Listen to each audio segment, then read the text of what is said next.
Setup দেখাই,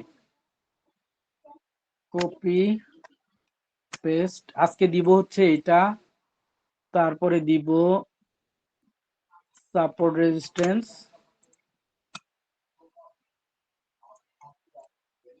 তারপরে দিব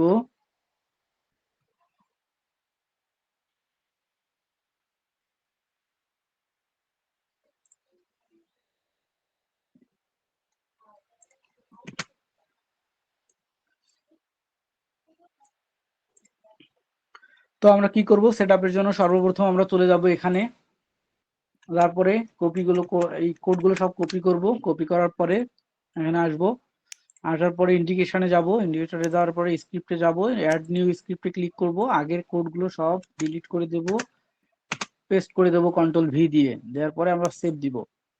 একটা হইলো, 2 নম্বর আবার অ্যাড নিউ স্ক্রিপ্ট, তারপরে আবার কোড ওপেন করব, সেকেন্ডটা সাপোর্ট রেজিস্ট্যান্স যেটা কপি করব, কপি করার পরে এটাতে আসবো, আসার পরে কোথায় যাব, আবার ইন্ডিকেটর, অ্যাড নিউ স্ক্রিপ্ট, এখান থেকে আগেরগুলোকে ডিলিট করে দেব, পেস্ট করব, সেভ করে দেব, দেওয়ার পরে ইন্ডিকেটরে যাব, ইন্ডিকেটরে যাওয়ার পরে পুনরায় আবার যেটা করব, আমরা স্ক্রিপ্টে আসবো, স্ক্রিপ্টে এসে এই যে টার্গেট, এটাকে সেট আপ করবো, তারপরে আবার যাব এখানে যে স্ক্রিপ্টে যাব, তারপরে স্যাম ট্রেডিং টিপস, এটা কিন্তু স্যামের ডেভেলপ করা, একদম পেইড, ঠিক আছে। অনেকে আমাকে এই যে নতুন পোলাপাইন আছে না, যারা নতুন পোলাপাইন এসে মেসেজ করে, স্যার আপনার স্ক্রিপ্ট গুলো কি পেইড নাকি আনপেইড, তারপরে কি রিপেইন নাকি নন রিপেইন। তো আমি একটু পাগলের বেশ ধরি তখন, যে রিপেইন কি জিনিস, নন রিপেইন কি জিনিস, পেইড আর আনপেইড কি জিনিস। বলে যে পেইড গুলো ভালো কাজ করে, আনপেইড গুলো খারাপ কাজ করে, রিপেইন গুলো আজীবন থাকে, আনরিপেইন গুলো আজীবন থাকে না। তো আমি জাস্ট অ্যান্সার করি, ভাইয়া আমি বুঝি না এত কিছু। কারণটা হচ্ছে আহ, মানে আহ, হুদা কথা বাড়ায়, এটা তার সাথে টাইম নষ্ট করে কোনো লাভ আছে? তো আমি আপনাদেরকে শেখাইছি, এই দুটো সেট আপ করলাম, হ্যাঁ। এই দুটো সেট আপ করার পরে যেটা করব, আমরা ইন্ডিকেটরে যাব, যা টেমপ্লেটে যাব, সরি অ্যাডেটে যাব, অ্যাডেটে যাওয়ার পরে এই যে দেখতে পাচ্ছেন দুইটাই সেট আপ আছে, অ্যাডেট আছে, এখানে সেভ ইন্ডিকেটরে যাই, আমরা একটা নাম দিতে পারি, এটা আপনার যেটা পছন্দের নাম সেটা দিতে পারেন, সাপোজ আমি দিলাম যে টার্গেট, ঠিক আছে। তাহলে পরবর্তীতে আপনার এসে আর প্রতিটা সেট আপ করতে হবে না, শুধুমাত্র ওই টার্গেটে ক্লিক করলে অটোমেটিক এটা সেট আপ নিয়ে নেবে। তো এই হচ্ছে অবস্থা। তো আমি আপনাদেরকে সাপোর্ট রেজিস্ট্যান্স ড্র করা শেখাইছি ম্যানুয়ালি, এটা হলো কি ধরে, বডি ধরে, আর এই যে সাপোর্ট রেজিস্ট্যান্স অটো, এটা কিন্তু উইক ধরে। সো আপনাদের এটা মাথায় রাখতে হবে যে এটা উইক ধরে হয়, আর আমরা যেটা ম্যানুয়ালি শিখছি এটা হলো বডি ধরে। তো বডি ধরেটা ওটা হলো স্ট্রং হয়, আর উইক ধরে এটাও নট ব্যাড। তো আমরা দেখতে পাচ্ছি এই স্ক্রিপ্টটা কিভাবে কাজ করবে, এই জিনিসটা দেখি। আজকে তো একদিনই 2টা ক্লাস হয়ে যাচ্ছে, 1 ঘন্টা অলমোস্ট হয়ে গেছে। তো এটা শেষ করতে করতে ক্লাস টাইম শেষ হয়ে যাবে, আর 8 মিনিট আছে, 1 ঘন্টা ফিল আপ হতে হতে হয়ে যাবে। আমরা এটা একটু ভালো করে মনোযোগ দিয়ে দেখি। সেট আপটা সবাই বুঝে গেছি, যারা একবারে বুঝিনি ভিডিওটা 2-3 বার দেখলে সেটা বুঝে যাব। তো আমরা অলওয়েজ খেয়াল করব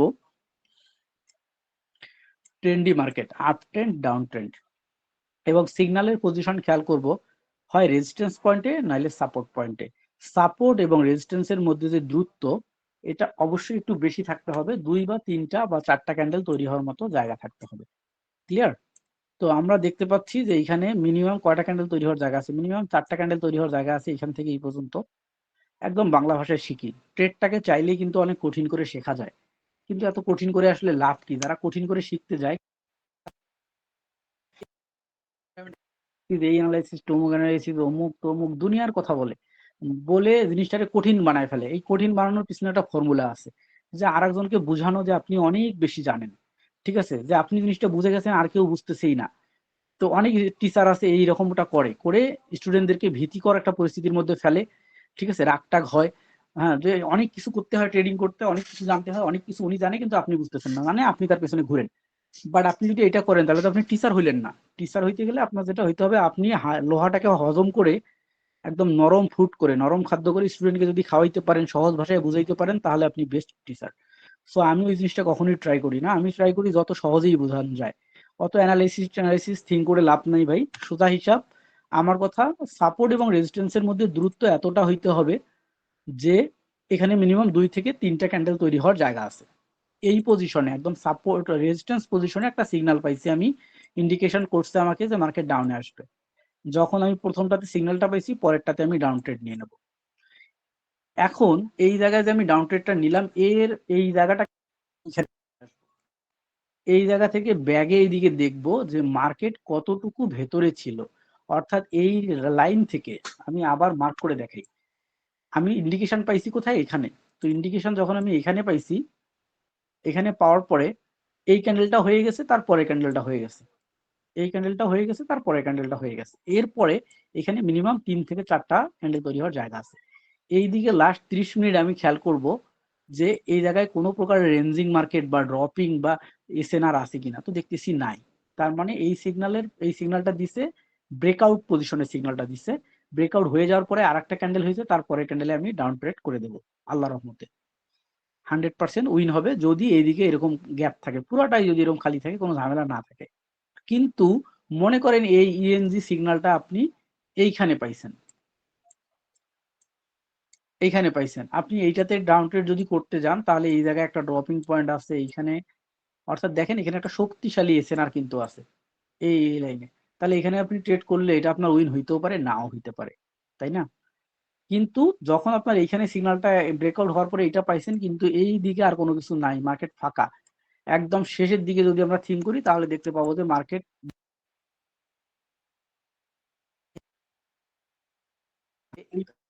মার্কেট ওখানে ডাউনে ছিল, তার মানে ওই লাইন ধরেই মার্কেট ওই পরিমাণ ডাউনে যাবে। এখানে যেহেতু আর কোনো সিগন্যাল নাই, তার মানে এটা 100% শিওর শট। ঠিক আছে? এখন দেখেন তার আগেই তো আর একটা ইন্ডিকেশন ছিল, তাহলে এই ইন্ডিকেশনে আমরা কেন ট্রেড নিইনি? আমি কেন আপনাকে বলতেছি যে আপনি এই ক্যান্ডেলের ট্রেড নেন, কিন্তু এইখানে তো সিগন্যাল দিছে, সিমিলার সিগন্যাল এইখানেও দিছিল, তাহলে আমরা এই পরের ক্যান্ডেলে কেন ট্রেড নিইনি?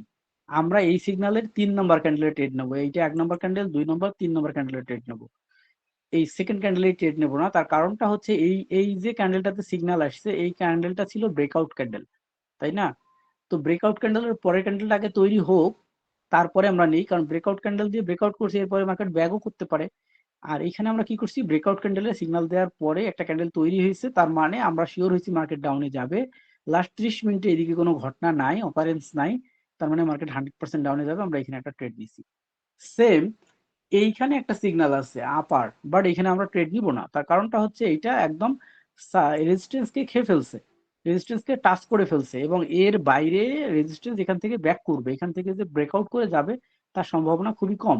সেক্ষেত্রে আমরা এখানে ট্রেড করব না। আপার ট্রেড আমরা কখন করব? আপার ট্রেড করার জায়গাটাও হবে ঠিক ডাউন ট্রেডের।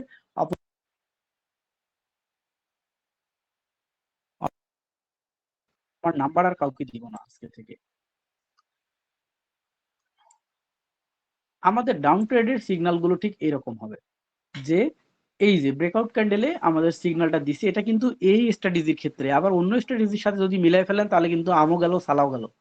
আমি আপনাদেরকে বিভিন্ন প্রকার স্ট্র্যাটেজি দেবো, 14টা ক্যান্ডেল স্ট্র্যাটেজি দিচ্ছি, support resistance breakout 5 second strategy, তারপরে হচ্ছে যে স্ক্রিপ্ট দিব 12-13টা, অনেক কিছু দিব, সবগুলোই কাজ করবে। যার কাছে যেটা ভালো কাজ করবে, যার মাথায় যেটা সহজে ঢুকবে, সে সেটা ধরে করবেন।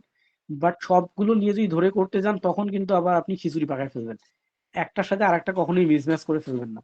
আজকে যেটা বলতেছি এটা শুধু এটার জন্য যে ব্রেকআউট ক্যান্ডেলে এখানে সাপোর্ট পয়েন্টে একটা ইন্ডিকেশন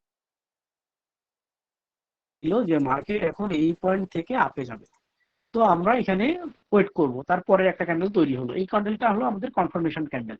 এটা ইন্ডিকেশন ক্যান্ডেল, এটা কনফার্মেশন ক্যান্ডেল, আমাদেরকে কনফার্ম করে দিল। এরপরে এইখান থেকে আমরা দেখবো যে এই রেজিস্ট্যান্স পর্যন্ত যাইতে মিনিমাম 2 থেকে 3টা ক্যান্ডেল তৈরি হওয়ার জায়গা আছে কিনা। তো অলমোস্ট এই দিকে ক্যান্ডেলের যে সাইজ, এই সাইজ অনুসারে দেখতে পাচ্ছি আমরা এখানে আরো 3-4টা ক্যান্ডেল তৈরি হওয়ার জায়গা আছে। তার মানে আমরা এইটা 100% শিওর শট, আমরা এখানে আপডেট দিয়ে দেবো। এবং এই আপডেট করার সময় অবশ্যই আপনার টাইম অ্যাকুরেসি নিয়ে যেটা কথা বলছিলাম, এবং পজিশন অ্যাকুরেসি মেনটেন করতে হবে। ওটিসিতে টাইম অ্যাকুরেসি, পজিশন অ্যাকুরেসি ছিল না, শুধুমাত্র পজিশন অ্যাকুরেসি ছিল, টাইম অ্যাকুরেসি ছিল না। এটাতে কিন্তু টাইম পজিশন অ্যাকুরেসি আছে, অর্থাৎ পজিশন অ্যাকুরেসি যদি না থাকে, ক্যান্ডেল যদি ছোট হয়ে যায়, তাহলে কিন্তু আপনি আবার লস করবেন, সেক্ষেত্রে সাবধান। এবং অবশ্যই অবশ্যই দেখতে হবে যে ডাউনে এখানে সিগন্যাল আসছে, এইখান থেকে এই দিকটাতে দেখেন ফাঁকা, কোনো কিছু নাই, তার মানে এটা শিওর শট। কিন্তু এইখানে যদি একটা ইন্ডিকেশন আসতো এই দিকটাতে কিন্তু ফাঁকা নয়, সেক্ষেত্রে কিন্তু এখানে এসএনআর পয়েন্ট আছে, আপনি রিস্কি ছিলেন। আর এই জায়গাগুলো হলো রিস্ক মুক্ত, risk free. I think clear. এবং সবগুলো স্ট্র্যাটেজি আপনাকে অবশ্যই অবশ্যই অবশ্যই ব্যাক মার্কেটে আপনাকে কি করতে হবে, অ্যানালাইসিস করে তারপরে যাইতে হবে। ক্যান্ডেল অ্যানালাইসিসের ক্লাসে যে কথাটা বলছিলাম, ক্লাসের টাইম শেষ, 1 মিনিট আছে, শেষ হয়ে গেলেই শেষ। আমি কথা শেষ করে রেকর্ডটা আপলোড করে দিব, স্ক্রিপ্ট গুলো গ্রুপে দিয়ে দিব। তো যেটা হচ্ছে যে আপনার আগে স্ট্র্যাটেজি নিয়ে ব্যাক মার্কেট অ্যানালাইসিস করে দেখতে হবে 10 থেকে 20টা, তারপরে কনফিডেন্ট এলে মার্কেটে সেট আপ করে ট্রেড করা শুরু করবেন। কিন্তু এই স্ক্রিপ্ট পাওয়ার সাথেই ট্রেড করা শুরু করবেন না, তাহলে কিন্তু আপনার মাইন্ড মাইন্ড কনফিডেন্ট যেটা, এটা 0% থাকবে। আপনার আগে ব্যাক মার্কেট অ্যানালাইসিস করে মাইন্ড কনফিডেন্টটা 100% আনতে হবে, আনার পরে ট্রেড সেট আপ করতে হবে। আর যেটা হলো এই যে সেটআপটা, এটা নরমাল মার্কেটের জন্য ভালো কাজ করে, ওটিসি মার্কেটে খুব ভালো কাজ করে না। ওটিসি মার্কেটে খুব ভালো কাজ করে কোনটা, 5 সেকেন্ড স্ট্র্যাটেজি। তো ক্লাস শেষ হয়ে যাচ্ছে, কেটে গেলে আমি ভিডিওটা আপলোড করে দিচ্ছি, স্ক্রিপ্ট গুলো গ্রুপে দিয়ে দিচ্ছি, সবাই সেভ করে রাখবেন এবং ড্রাইভেও